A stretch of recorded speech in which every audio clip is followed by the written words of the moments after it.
new issue later this month or later this week. So that's exciting. And also just want to highlight again, I think I mentioned it last week.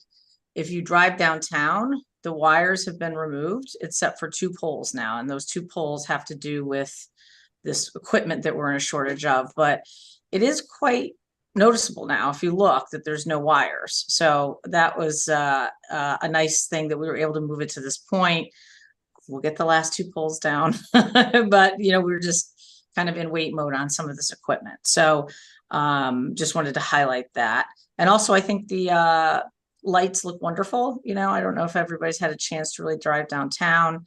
Obviously, we need to have some conversations about budgeting through the budgeting process, what the town is going to be continuing to support moving forward. But I want to give some credit to the Dawn at the Chamber of Commerce, as well as Aaron Maddox, our town planner, with kind of being able to pull something together quickly, given where we were with the bids on the bigger project, and came up with, I think, a really lovely display downtown. So with that, I'll hand it off to any liaison reports or selectmen comments. No? The Academy Building Committee is awaiting some more detailed cost estimates. They will probably be available next month. And at that time, I'm sure we'll get a visit from the Academy Building Committee telling us what they've learned about moving forward at that time. Great. Okay.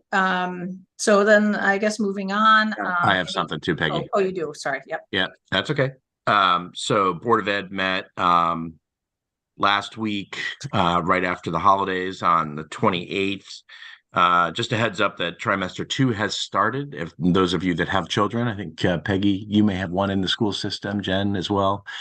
So trimester 2 has started. There was a lot of really good feedback about the exam schedule this year. And I guess the exams were done pre-Thanksgiving, and the student report that came through actually was super positive. They'd sort of polled the kids and heard that was a really nice thing. So there's furniture now. Parents? Yeah, I know. We should talk to they didn't poll the parents. Probably stressful, but there's new furniture, I guess, now on the bridge at hand. Only half has arrived, but great feedback coming back from the students as well.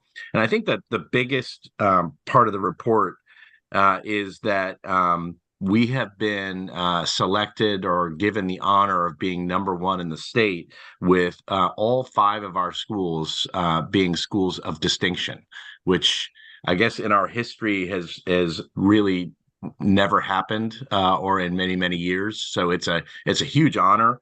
This represents as a school of distinction, you're the top 10% in the state, which is a big deal. So we should be, certainly, appreciative of our Madison Board of Education, Madison Public Schools, just giving as many shout outs as we can to Dr. Craig Cook and all of the administrators for just an incredible job that this team has done.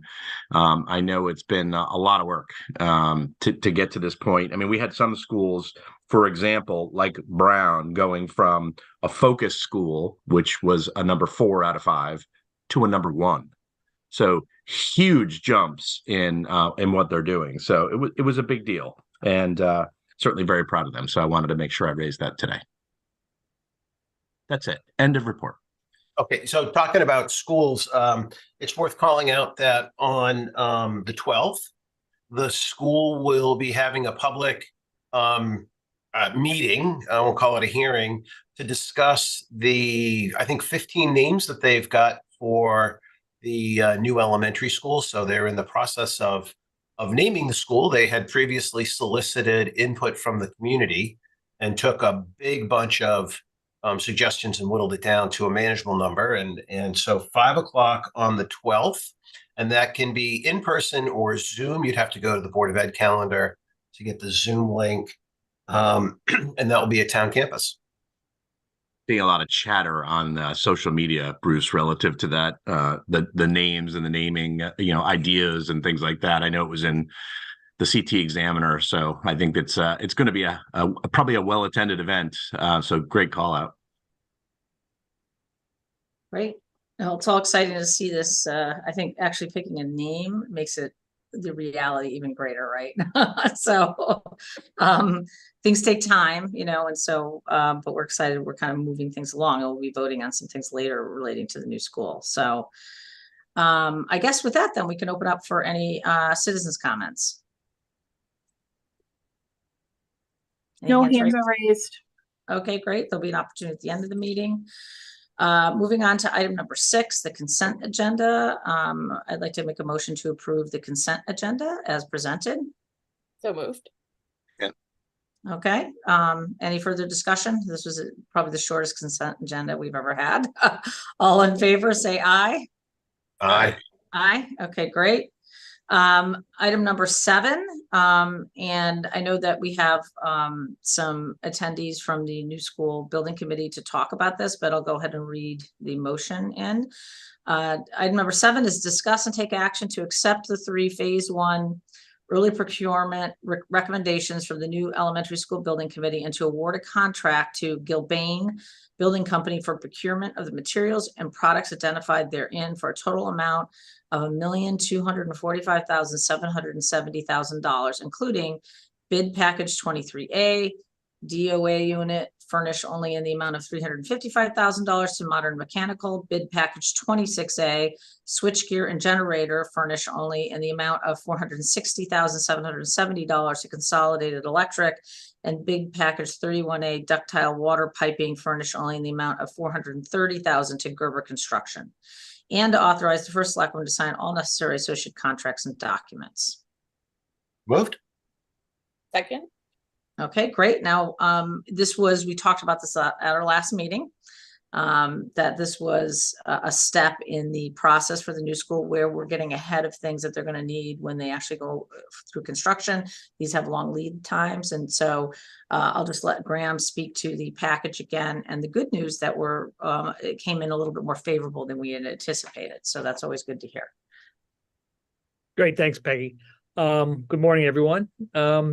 Yeah, so this is a major milestone. So we had already, due to the supply chain issues in the industry over the last few years, some critical pieces of equipment were delayed upwards of a year or more. In order to procure these materials, some of these materials in a timely fashion, we put together an early package to put it out to bid with Gilbane.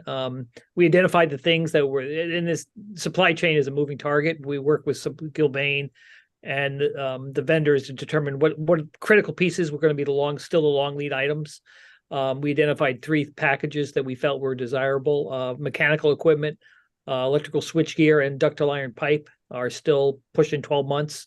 If we waited until the normal construction schedule, we wouldn't be ordering them, till we awarded the contracts to those trades, and those would take, they would push out the construction schedule upwards of 18 months. So in order to maintain our relatively tight schedule of 14 months, we need to procure these items in advance. So I think, Peggy, I think you summarized it pretty well in the reading of it. Again, they did come in under our initial budget, which is a good sign. So we're hoping that the market is, we watch this thing closely. I'm sure a lot of people in the construction industry watch this very closely, because we're going to go out to bid with the main package shortly. So I think we may be hitting it at a good time. Some of the residential markets are slowing down. So I'm optimistic we'll get good bids, but I don't want to jinx us about that. You don't know. Right now the plan is to go out to bid with the rest of the package probably mid-December with an opening in January, late January-ish, the packages. So I think we're hitting it at a good time. The marketplace, people are trying to figure out what they're going to be doing next season. So, big contractors I hear big contractors are busy, but some of the smaller trade guys are getting a little hungry. So again, looks optimistic, but everything we could do to tee it up. I think I mentioned last time that we are on budget. We did some initial round of value engineering to find that $1.8 million shortfall. So we were able to make some judicious cuts without affecting the 4 classrooms or the program space. We work with Board of Education closely to make sure they were in the loop on that. So I think everyone on the committee and the Board of Ed is happy with where we are right now. So we just need to go out and build it. And this motion is the first step to enable us to move forward with the project on schedule. And this was pretty much always the plan. So I don't know if anyone has any questions. this represent groundbreaking here, Graham? Is that almost shovel in the ground kind of thing? Well, we deliver, we'll deliver it somewhere, maybe in, I guess you To could the be site. at the ceremony, come next September, Very good. Okay, Yeah, we're getting closer. we're getting Um, closer, yes. Yeah. Okay, great. Well, I think if no other questions, I guess I'll call the vote. All in favor of approving item 7 as read, say aye. Aye. Aye. Okay, great. Well, congratulations. First hurdle. I'm sure there'll be more. There are going to be a lot more and a lot big dollar signs associated with it, but all good stuff. So thank you very much for all your hard work to Bill McMinn, also on Colliers. You guys have been fantastic throughout this process. So thank you. Thank you, everybody. Take care. Okay, great. And then I think, Bill, you stay on for the next one, right? Yep. Okay. So item number 8 is discussion of lot line revisions to Green Hill Road campus to accommodate addition to facilities building at 284 Green Hill Road and merge map 64 lot 48 with map 64 lot 36. Basically, this has to do with the addition that we approved at our last meeting that was being paid for out of ARPA funds to accommodate emergency management storage, and assist with the shelter that'll be moving over there. But now we have to do some cleanup on town-owned properties, which are all these like different parcels that even though we're the owner of all of them, you still had boundary lines. And so we had to like clean a lot of this up to make it easier from a planning and zoning standpoint. So I'll turn it over to, I guess, Aaron and Bill to talk about this. So I'll turn it right over to Erin. She helped us put these applications together. Thank you, Erin. So we would comply with all the zoning requirements. You're on mute, You're Aaron. You're on mute. It's not showing you as on mute, and yet you're. Yeah. So I can Sorry. add lib. Hear me? Yep. Yes. Now we Sorry. can. I was in meeting room B, so all my settings were off before. Oh, muted. So again, as Bill indicated, I tried to give them a hand for the new addition to the facilities building, which is a 30 by 30 foot one-story addition at 284 Green Hill. In doing that, we realized that when the building was constructed, they obtained a variance for lot coverage. And so in order to add on, we were hoping to avoid the variance process and demonstrating a hardship, really. So given the fact that we own all of the adjacent property, it made sense to do a lot line revision. And the area in particular, I can show you, is all inland wetlands. However, so this is the subject property where the facilities building is. The existing property line is here, and the lot line revision will simply move that to the south and create a new lot line here, and that will give ample lot area for the addition to take place without requiring any variances. When we were looking at this compilation map, as this is all one campus, and as part of the school, the Mungertown School project, there was the agreement to transfer some open space to the land trust. So that's reflected here. The previous property line for this particular parcel 48 used to be along the center line of the Neck River. That is now coming to the east here. And so that is the agreed upon property line per that agreement and vote for donating that land to the land trust. And the last piece here was that we realized at the time of constructing the high school many years ago, the property line between the two parcels is actually in the middle of the building. And just to clean this up and make the buildings, I think it was the intention at the time to merge the two parcels, but that was never formally done. And so as part of this lot line revision, we would be merging and eliminating this particular lot line that goes through the main Daniel Hand High School building, and lot 48 and lot 36 would be formally merged into one lot. All the addresses would stay the same of the buildings. It's just really to clean it up from a zoning perspective. So the process before you today, there's not a requirement in conversation with council. This is simply a lot line revision, doesn't require a town vote. We did want to bring it to your attention for your approval, really.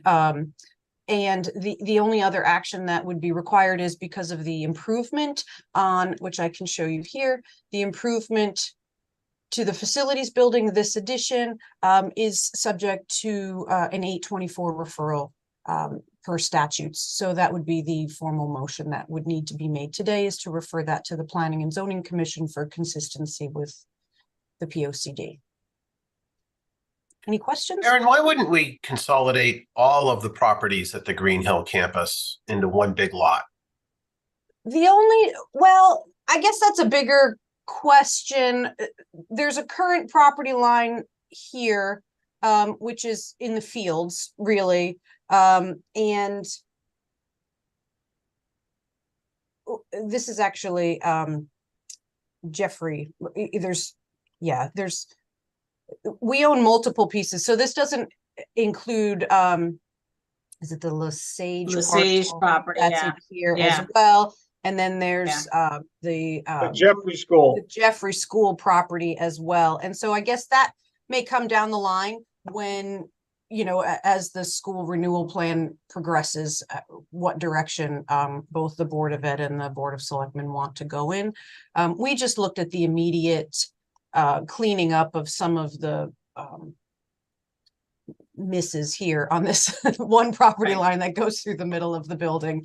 But you're right. There's really, you know, we own the Jansen Field piece is a separate parcel. There's really no reason they couldn't be merged. I think that's just a greater discussion that we just weren't necessarily prepared to have yet. Aaron, would merging all of those properties and, you know, into one, would that put us in a similar situation to what we just experienced with the Mungertown property, where we would need like a wastewater treatment facility if it was over a certain size? There is a wastewater treatment plant on this property Oh, for the high okay, school, which is the okay. whole reason. Yes. And so, and by law in the health code, any lot line revision or addition would trigger a B100A analysis to ensure that these changes are not essentially reducing any repair areas to the septic for possible septic. And so we did work in close connection with Trent, our health director, to go through this, and he did confer with the state that the lot line revisions would not have an impact. But yes, so that is the whole reason why this property, or this campus, I should say, is separated. But all of the properties that are owned by the town that are contiguous are considered with respect to that wastewater treatment plant. Okay. Okay. So I guess that really leads us on to item number 9, which is what we as a board need to do in terms of a change of use, right? And so item number 9 was discuss and take action to make a referral to Planning and Zoning Commission per CGS section 824 for the construction of a 30 by 30 foot addition to existing facilities building at 284 Green Hill Road, map 64, lot 42. Moved. Second. Okay, and this is just basically that process for the addition now that we would normally, it's change of use, right? Is what an 824 is? Not change of Improvements. use, but improvements, changes, Yep, something to additions. a municipal building, right? Not general maintenance, but an addition would be something that would trigger the Right, 824 okay. as an Aaron, improvement. is P&Z expecting this coming, or we're not going to surprise them with this referral, correct? So the timing, they will, because the 284 Green Hill Road piece was part of, and actually part of a subdivision many years ago, the lot line revision is subject to their approval. So Todd Anderson from Anderson and Associates is making application to the Planning and Zoning Commission for both the site plan approval and the lot line revision. And that's anticipated to go before the commission at their December 21st meeting. So they would be this is good timing. Right. So this will all kind of go together. So Yes. And they already have inland wetlands approval for the addition. So these would be the last steps before a building permit could be pulled.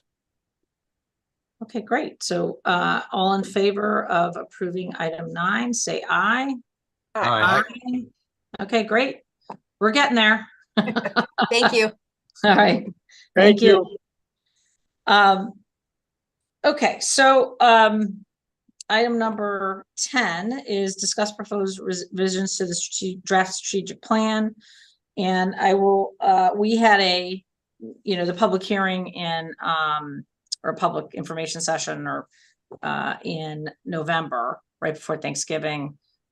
There was a lot of comments we got back from the public about the strategic plan draft. We agreed as a board, we kind of take a crack at like making some updates, changes to reflect their comments, and then we would then send it back to the public again. And so I had promised at the last meeting that I would kind of like try to consolidate and then bring it to you guys. I unfortunately didn't get to it as quickly as I would have liked, but I did send something out yesterday afternoon. So hopefully when you clicked on that, you saw comments.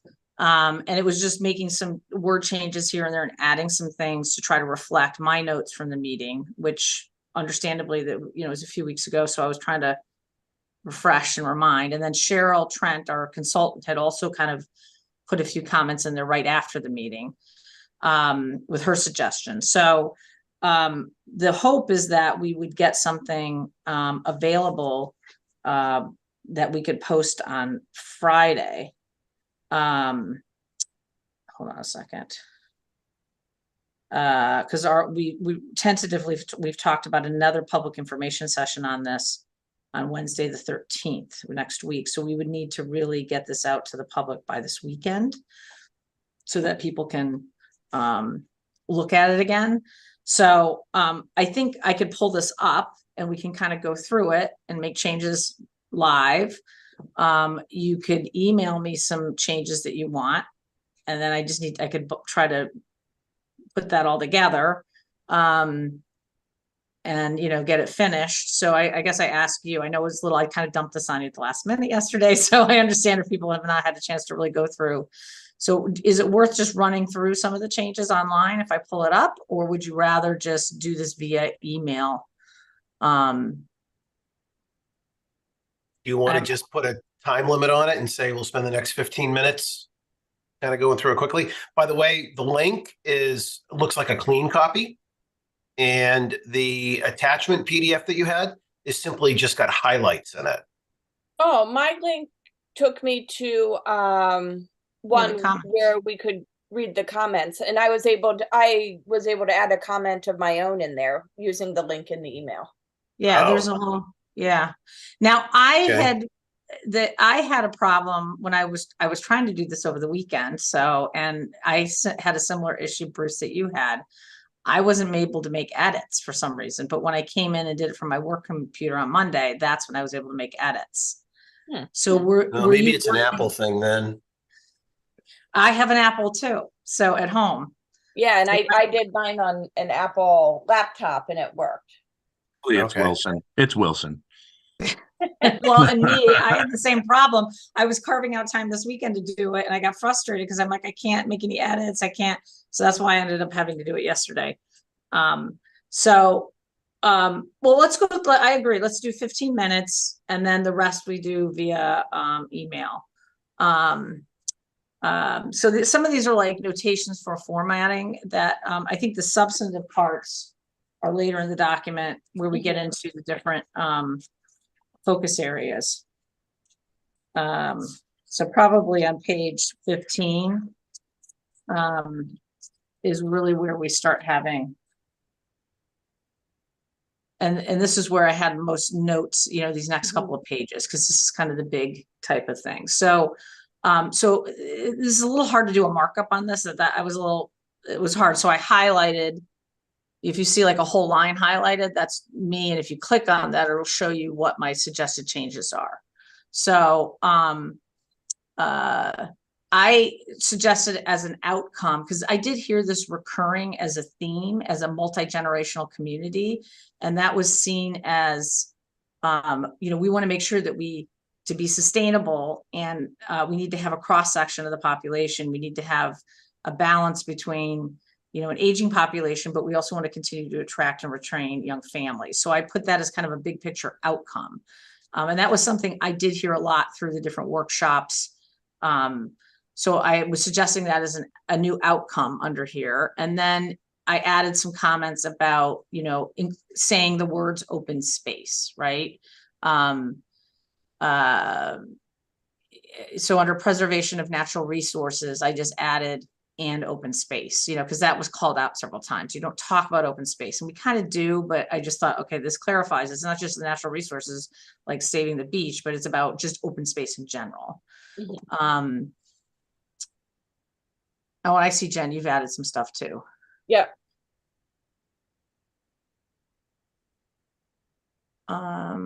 And then I added, let's see, objective 1.1, modify zoning regulations. I know, perhaps amended to assess, evaluate, amend zoning ordinance to allow for.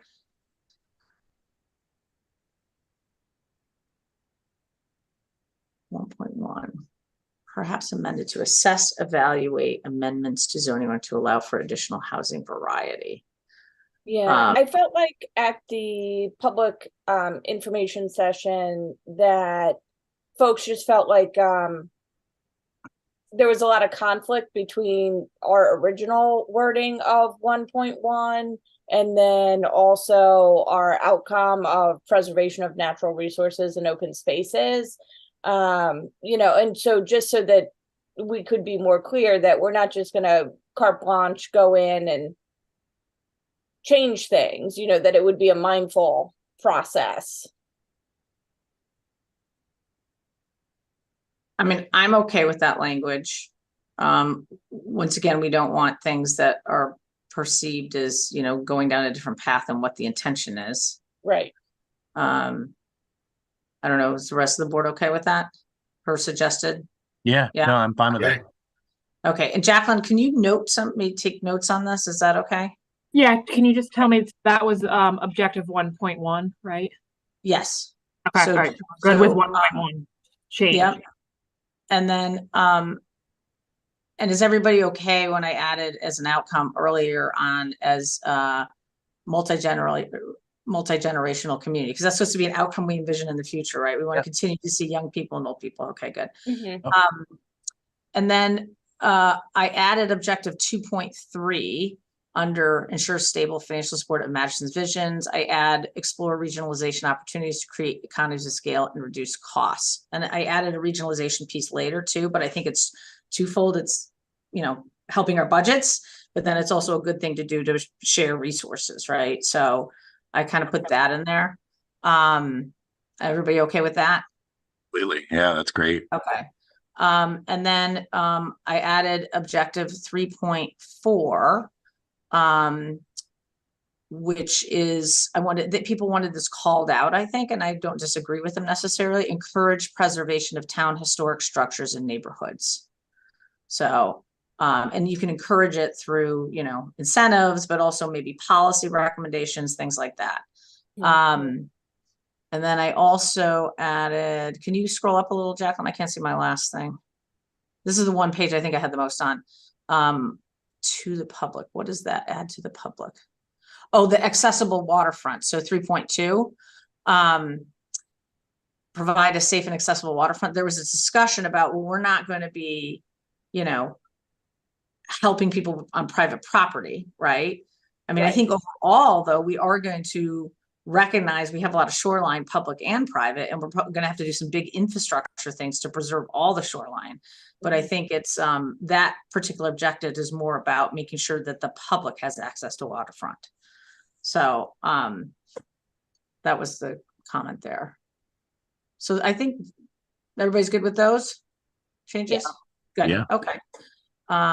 I think here I only added a few things. Yeah, I had some notes on adding 1.6. There was some comments about making sure the volunteer boards and commissions have to follow the strategic plan. So this is just calling it out. I don't know if it's necessary, but I had it in my notes, so I put it up there. And then I added objective 4.4. That's the regional comment. I put it modernizing governance structure. I just encourage regional sharing of services with their communities. And then this risk assessment discussion we had, I thought it was kind of an interesting concept, you know, to look into how we do risk analysis. Like what is a bigger, greater risk to our community, and try to have like a high, medium, and low approach to some of those things. And so I just added it as an objective to establish a risk assessment process. I don't know if that's too detailed for this, because I know Cheryl gets into a lot where is that a implementation thing or is that a objective? So I don't know if you guys think it fits there or not. 4.4. You're good with it?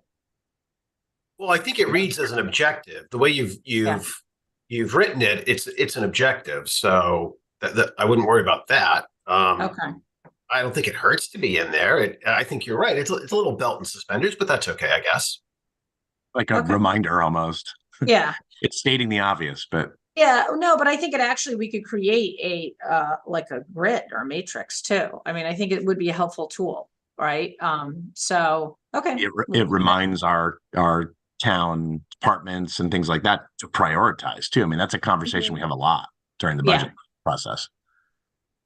Okay, good. We'll leave that in. And then I think the only thing here was we talked about the telecommunication stuff. So I just put track new telecommunication and broadband providers to improve service. So this was more broader than just cell service. That was a comment the public made. And we know that is an important objective that we got to work on. And then the next page, I don't think there was any comment. This one, I was trying to capture a couple of things here. The neighborhood business districts, this is where throughout the community. So I was trying to address this concern that we were like, everything's going to be a commercial zone now. You can put up, I think people were taking it to another level during the public hearing, but I understand, like, it reads a little different. So I put it as that top one, changing it to thriving business districts supported by the community. And it's really going to be through the POCD that we identify those commercial areas, right? And then there's the home-based business, which is different, right? And I think those were getting mixed up a little bit in the conversation. I just was trying to make it not so. I think here we were clearly talking about Main Street versus the Circle, right? But there was this obviously concern that this was a broader discussion than was intended. And then I put the change to down under goal number 1. And reflects the values. I put and reflects the values of the community. It was just a wordsmithing thing. So goal number 1, ensure the business development growth meets the needs and values of the community. And I just said and reflects the values of the community. Let's see. And then 2.1. I rewrote that. 2.1 is ensure a thriving business community. 2.1, I rewrote it to say the same issue that we talked about, identify preferred locations for business districts and promote with policies and regulations. And that's really going to be through the POCD once again. Pretty clear. So that was kind of my changes, I think, to try to capture some of these. And then Cheryl had a few. These were just more about, the document. Do I have anything else? The challenges and risks. These changes, Peggy? Like, who will make them? So Cheryl will have to do it because they're working with their graphics person now. That's why I couldn't do like a red line on this. I had to do it with the comments. It's a graphic. There was that whole discussion about having a full SWOT analysis, and rather than, creating that whole full SWOT analysis, people talked about risks again. So I just added some of I had taken notes of what people were talking about on risks. And so I added some things to the challenges side. And people talked about the implementation. That's a risk we have, that we don't follow the strategic plan. I don't know if we need to state that, but I put it there. The qualified workforce, I think, is a huge risk because that's going to be a challenge for us. And that's kind of forgotten here. The cost of climate change on capital plans and town operations. This is going to impact climate change because of like heavy rains, more flooding. Our roadways are going to be more expensive to maintain. We're seeing things, our roads aren't lasting as long as they did. So there's going to be a lot of big ticket things that the town is going to have to deal with because of climate change. So I was just kind of calling that out a little bit more as a risk or a challenge. I don't know. And then I also said one of the challenges is going to be continuing to keep that multi-generational community, attracting and retaining a diverse and multi-generational community. And then we had this whole conversation about public health a lot, but it didn't talk about the rising costs of that, and other essential services is going to be a big challenge for us too. So I just added those. Anybody have any issues with those ads? One bit. No. Okay. And it presents a formatting challenge. I know. No, I right, was right. thinking You go about to the that. second page, right? Yeah. Well, I think she could figure out some way to do it. Spacing. I think she can play with the spacing. Yeah. If there's some advantages that we could balance out, I mean, they're pretty broad, but maybe look at it and see if there's some other things we could add on the balance advantages too, so it looks a little more balanced. So that was the changes, I think, right, Jacqueline? I don't think there's anything else that I got. That's what I kind of pulled Yeah, I think together. that's it. I'll just go Okay. through quick. So why don't we kind of agree to these, take another pass, send an email out by tomorrow, end of day. If there's something we missed or you reflected and said, oh, I don't like that, I didn't like that. And then we'll just get this finalized and posted by the end of this week for a meeting next Wednesday. Does that sound good? Sounds good. Did you guys see that Al, note from? Sorry. You see that Al, note does from? the land trust have an sorry. inventory of trails? I think so. My understanding, they've used that number 35 miles, I think. So they've come up with that somehow. Al, the land trust, is there like an inventory? They must have an inventory. I can get you a number from the land trust, Peggy. I don't know who can get the number for the town trails owned by Madison. I can get you a land trust number. I mean, just in Rockland alone, it's about 18 miles. Yeah. So the 35 miles feels low by almost half. Yeah, I agree, Bruce. Okay, we'll double check that. I know maybe that it doesn't take into consideration the town. Is that why? Maybe that's what we use. I don't know what they used ultimately, so I'll look into it and double check the number. I think it's useful. I'm pretty sure that 35 had come from the land trust. So you're right. We didn't talk about the town trails. Good catch. So we'll try to double check and see what that number is. We should probably toss in the Greenway Trail as well. Yeah, the Shoreline Greenway Trail too, which isn't super Yeah. long, but that should be added as well. Hammonasset. So there was an email that was sent out back on the 19th of November from Janet. You guys probably saw that. I don't know if you guys took into consideration any of that feedback, but she was recommending some potential changes to the vision, the mission, and even some of the key focus areas. So, if we're looking at, making these changes by end of day tomorrow, just go back and take a read of that email. I mean, I think some of her suggestions are good in there too.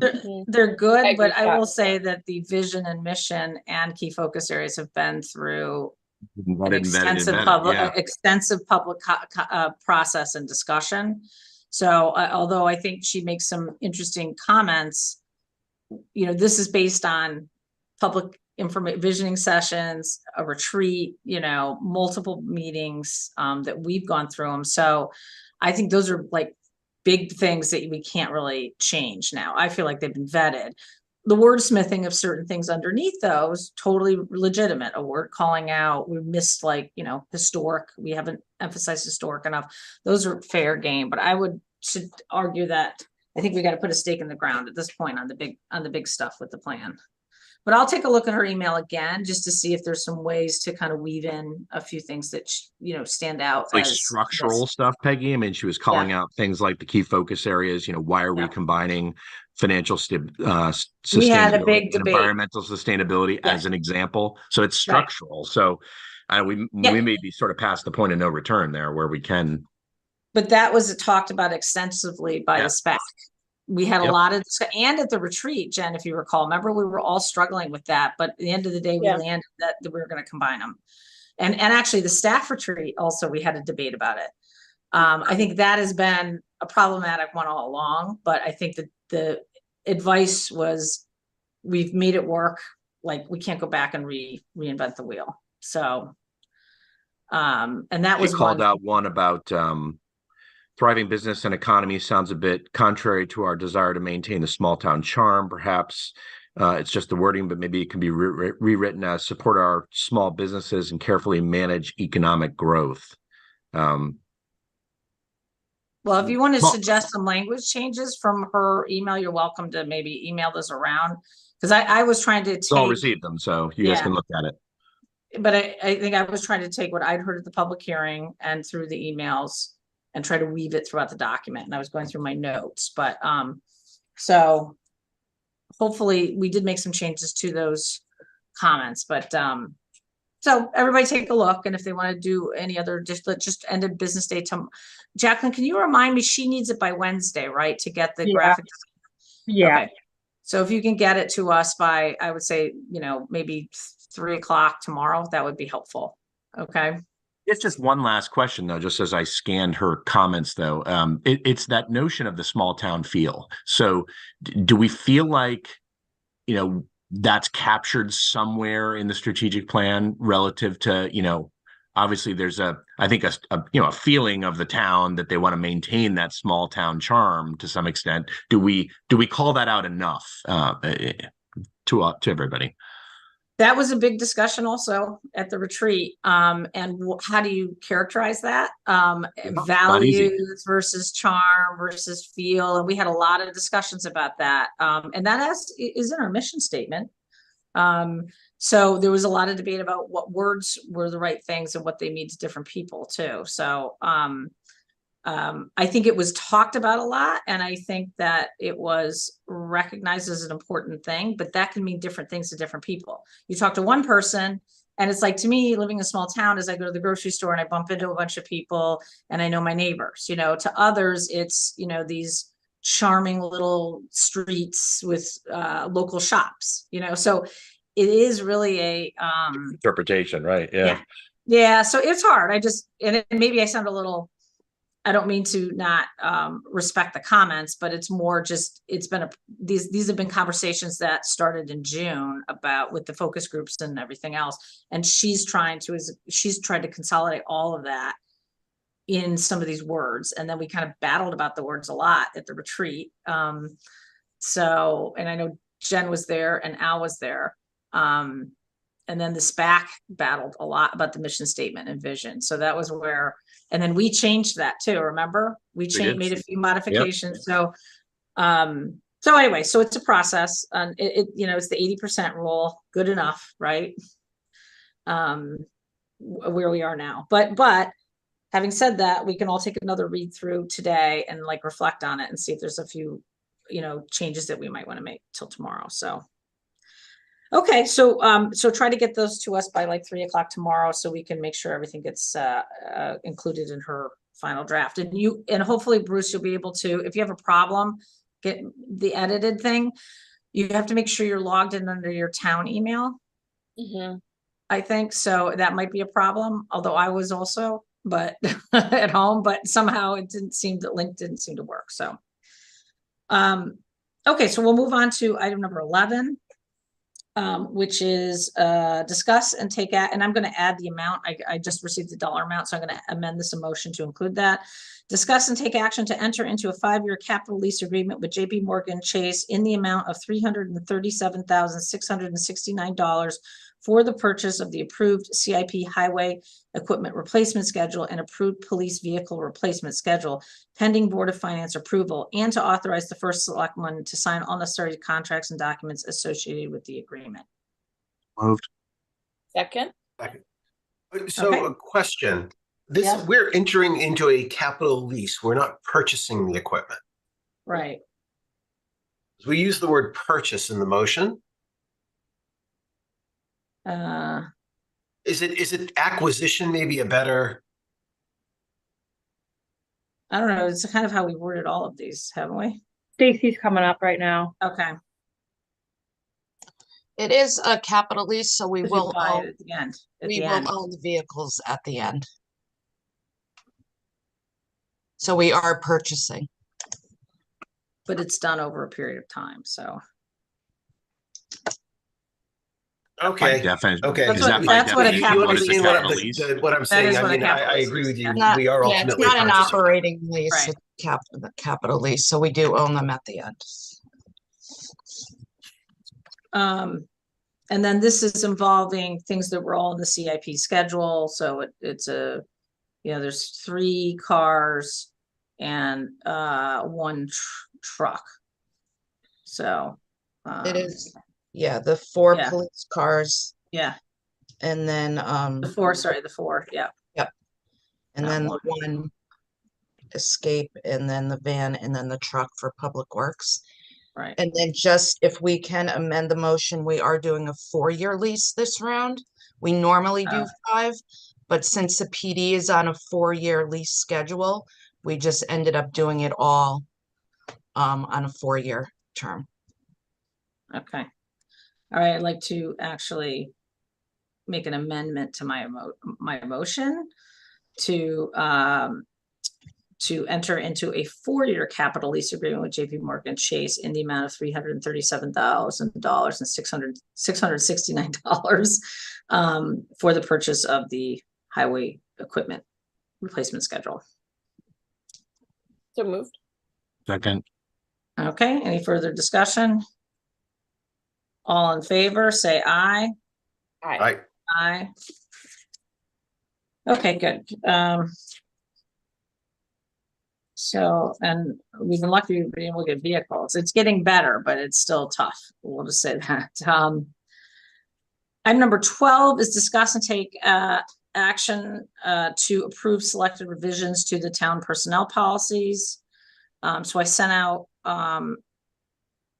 Monday night, I think, a draft. This is the last section. We've gone through 3 chunks of this, and this is the final section for personnel policies. And you received a markup PDF. And I think a lot of this is just driven by the conversations we had during the charter review, which, Jen, I know you weren't on the board, but I know you enjoyed for your entertainment to listen to the charter meetings. I learned a lot. Yeah. I mean, procedurally, historically, the Board of Selectmen, according to the town charter, is the appointing authority. It has become a real problem when it comes to hiring personnel. And it's quite, frankly, it's quite unusual. A vast majority of the towns in the state of Connecticut, the whoever is the town chief elected official or town manager are the ones that usually hire people, right? And so, but understand that some of these hires are strategic. So what I tried to incorporate in here is a policy that says any department head, the board would be involved in that process and the board would vote on the appointment of that because those are significant positions.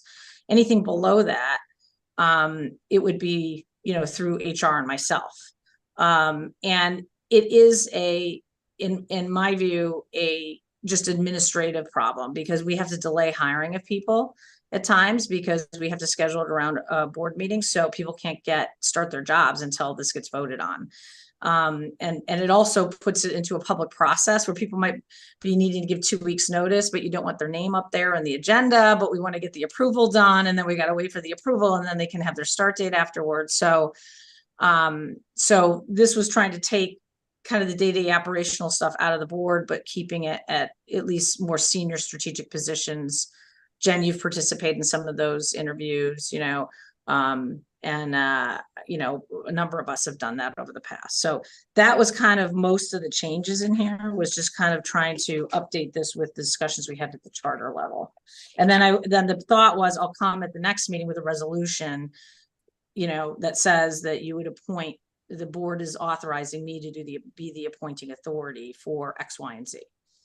And then we would vote on that. And that can change if there's a problem later, 10 years from now, whoever's sitting in the seat and, the board hates all these people, they're hiring their friends and neighbors and not doing a good job. The board can, doesn't have to, we could make that a rolling approval every January or whatever resolution. And then the board can just not give approve the resolution. Peggy, I'm reaching back into my memory here. Do you think the language we're developing here is broad enough to include the special situation having to do with the police chief?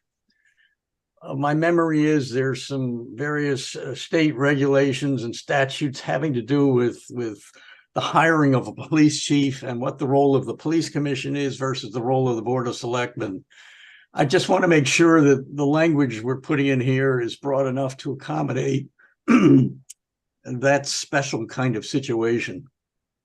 Well, technically, we don't have the authority, so I guess I just assumed it didn't need to be called out in here. We know by state statute, the police commission has the authority, but we could add, appointing authority under 1.3. I had added in accordance with the town charter and state statutes. We could just, and then that would cover anything that the, Board of Ed, for example, we don't vote on their people, like we might have a shared service person that we want to hire. It's just like we went through this facilities director, right? But we can't make the Board of Ed take that person. They're going to have their own vote. We're going to have our own, vote. So I could expand that and just add state statute. That might kind of give us a little cover on that. It does, Peggy, and I'm not trying to start a big discussion here this morning, but the last time we hired a police chief, there was a lot of discussion between the police commission and the Board of Selectmen as to the respective authorities of both boards. And I guess a informal understanding was developed. I don't know whether that should be built into this, but that while the police commission has the final authority to make the hiring decision, they would not do so without consultation with the selectmen. That was my understanding of what was concluded. So it might have been, I'm just saying, is that something that we can require in our policy though? Or is it just more of I think it's just more of an understanding that we've always worked collaboratively, right, with the police commission on these matters. That's correct. Yeah. Okay. I think that we don't refer specifically to, I don't know. I mean, do you want to add something specific to the police commission? State statutes thing, because then it makes it clear. I think.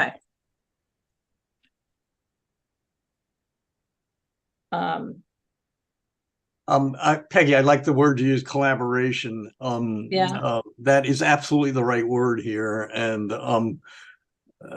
well, and I could add on to, so I'm looking at the sentence because I'd like to get it just kind of ironed out here if we could.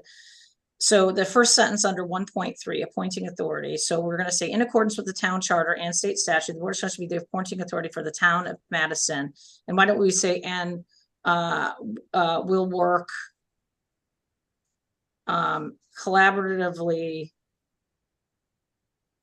In collaboration with. In collaboration, like that better, with the, why don't we say the Board of Education and the, or no, I won't put the board in it, but I'll just say with the police commission on departmental hiring in collaboration. That's good. Yeah. Okay.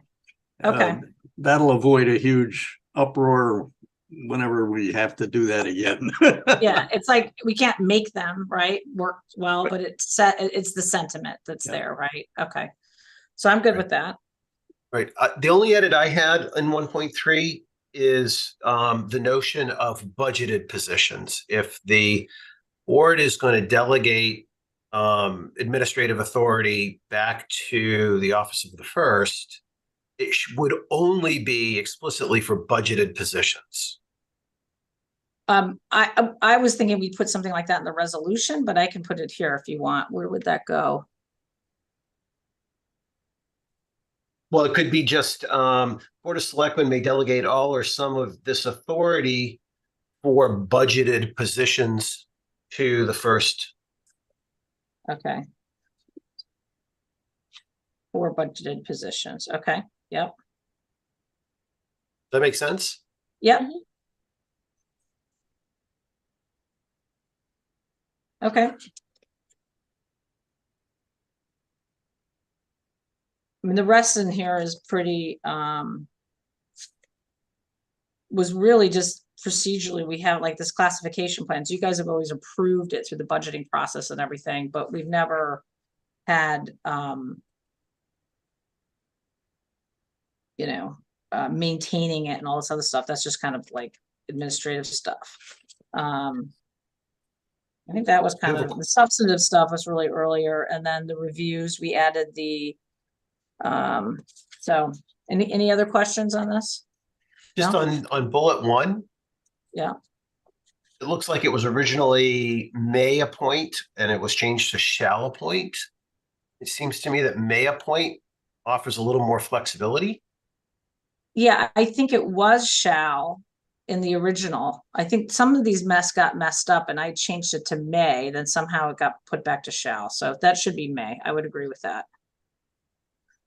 The original of this had this, you had to do it, and yet we weren't even following half of it. So I was trying to make it less, I don't know how that got reversed. That might have been my fault. And the Human Resource Department. Okay. All right, so I think, and then Bruce, your comment in email, I would agree, we have a lot of other policies. So if we want to do this working group, we could certainly do that. So, who wants to be on the working group for the selectmen policies? Well, I expected, since it was my idea, that I would be, Okay. that it would have to be me. I'm not married to that idea, but I brought it up, so fair is fair. Okay.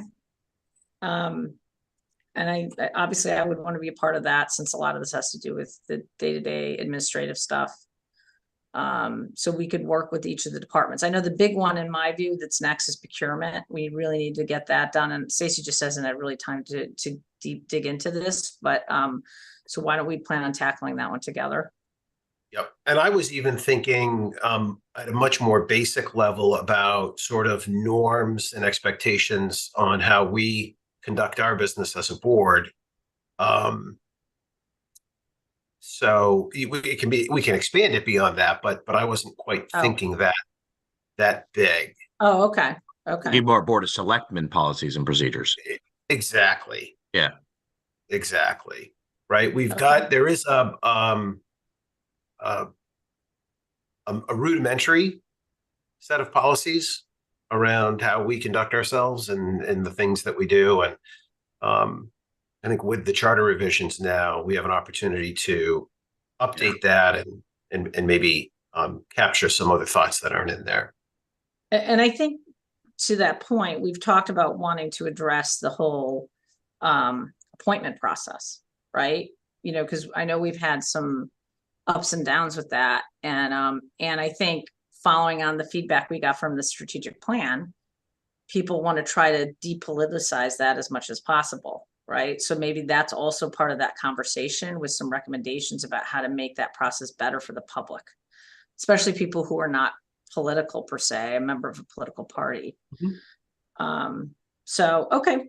I think that sounds good. Let's, so if everybody's okay, I've made these amendments that suggested, I've marked them up on the document with the wording, and I will get those done. And so I would like to make a motion to approve the proposed updated revisions to the town personnel policies. So moved. Okay, Scott seconded. Okay, all in favor, say aye. Aye. Aye.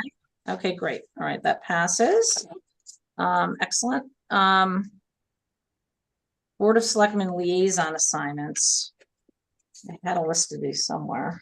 Was there any, anybody had requested a change? If I missed an email, oh, good. There was we needed to update. I added, oh, this isn't the one. Hold on, sorry. Give me 1 second. The coastal, there was something about the coastal resiliency, right? It was not in the right spot or something. Yeah, The Coastal Resiliency Commission should be under Bruce's name, not under my name. Right. And also we agreed that we don't need to vote on these, but let's just review it again.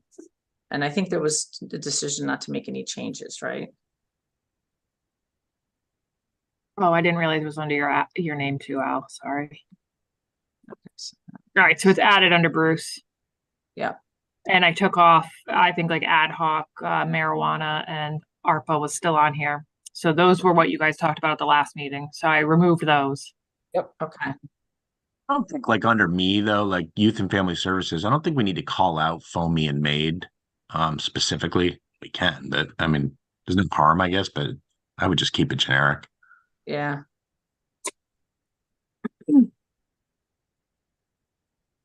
Okay.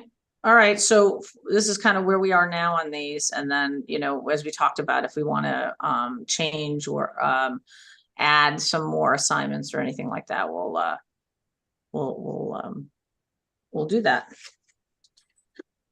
Okay. And then I know we've said this out loud before, but I want it on the record. Yeah. I do think we as a board of selectmen have gotten creative on how we leverage these liaison assignments. By being a liaison to an organization or committee or a board does not necessarily mean that we attend every single meeting of those boards. There are different ways to do that. And I think, you know, it can be as simple as liaising with the chair of that board and having a conversation directly. It could be, you know, texting with the chair or the staff member. It doesn't necessarily mean sitting in every single meeting. I just want to make sure we're all thinking the same thing, and that, you know, it depends on the board and commission and depends on the person. So we have a lot of flexibility there. But I think sometimes the public thinks that, you know, our time isn't always as valuable either, and that we have you know, carte blanche to attend every single meeting, and that's just not realistic.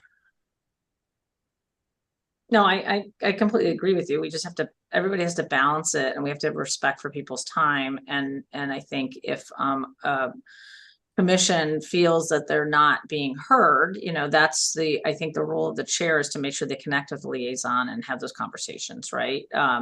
But I think it's really just making sure that we have the right information, and, you know, that we're advocating, or at least, you know, right, updating our board on important things that might be coming out of these boards and commissions. So, I understood. Okay, so item number 14, I think Scott had made an effort. I don't know if we do have a member to appoint for CIP. You were talking to somebody, Scott? The public member for CIP? Yeah, we don't have that member yet. We don't have that member yet. So the committee can continue on. Like I said, this is kind of a symbolic representative for our board. And the public is always welcome to attend CIP meetings, and there's opportunity for public comment. So we just need to, and if anybody's watching this and is interested in being a public appointed officially, the process starts now, right? Like this month. So we would need that person to be appointed pretty quickly. But we could always, so anyway, so if it's somebody in a member of the public is watching this is interested in being that member, please reach out to the board, and we'll keep working on somebody. And CIP, maybe Al, just to that you guys start meetings, don't you? And Jen, you're on CIP, right? That's you guys start soon. So okay. Okay, let's move on to 15, citizens' comments. Any hands raised? Jacqueline, anybody would like to make a public comment? Please raise your hand. No hands are raised. No hands raised. Okay, it looks like we don't have too many members of the public on. Okay, and then item number 16, I'm going to amend what's on the agenda, and I'd like to make a motion to move into executive session to discuss item number 1, Pacillo et al. Versus the town of Madison pending litigation, and I'm adding item number 2, West Wharf Beach lease negotiations.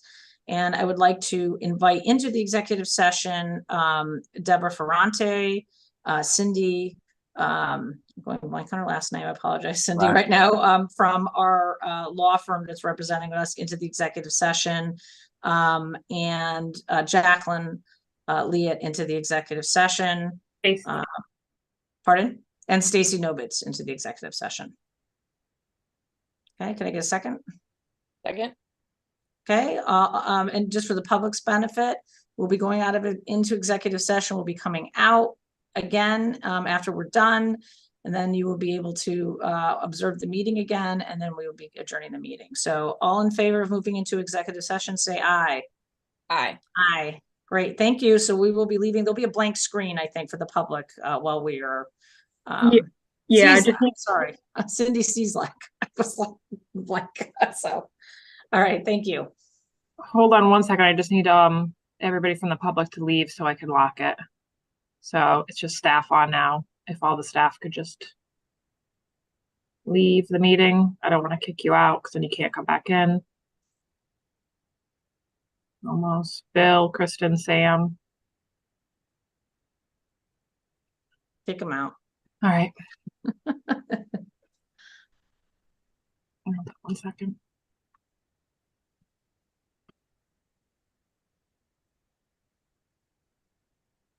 All right, everybody's out. I just need to lock it. Hold on. And stop recording. Yep, lock webinar.